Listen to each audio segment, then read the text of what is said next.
Ito ang aking spoken word poetry. Ang salaysay na ito ay patungkol sa dalawang taong nagmamahalan na itinadhana para sa isa't isa sa maling panahon. The boy died and the girl just lived in this world, wondering when is the right time. Magsisimula ang istoryang ito sa kung papaano ang pagmamahalan natin ay nabuo. Kung paano natin nabuo ang mga memorya, tagpo, pangyayari at istorya na tayo-tayo lang ang nakakalam. Kung papaano natin nabuo ang lahat ng walang kahit sinong makakaikit.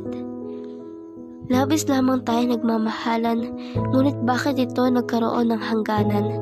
Na sa paggawa natin ay unting-unting umuusbong ang pagmamahalan nating parang langit. Langit ng saya at ligaya. Langit ng malinaw at maganda. Pero papaano ang diksyonaryo ng pagmamahalan nating puno ng kaalaman, kapanahunan at unawaan ay nauwi sa labis na kalungkutan.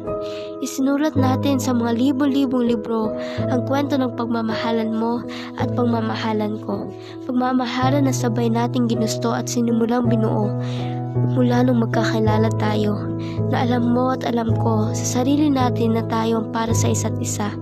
Ngunit sa sobrang mapagbiro ni kamatayan, ikaw ay napatawan niya. Hindi ko inaasahan ang biglang isinulat ang iyong paglisan. Ang biglaang paglisan na alam nating hindi na magbabalikan pa. Na alam nating walang mali sa ating dalawa.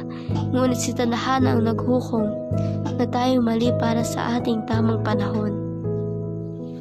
Katulad ng eklipse na sa mahabang panahon upang masaksihan ang pagmamahalan na sa ating tumagal na mahabang panahon ay natapos na.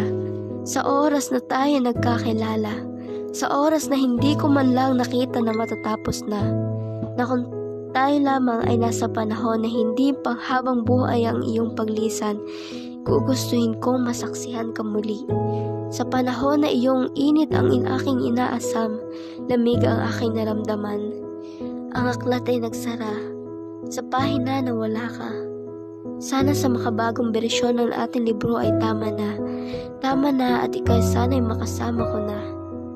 Hanggang sa muli, aking mahal.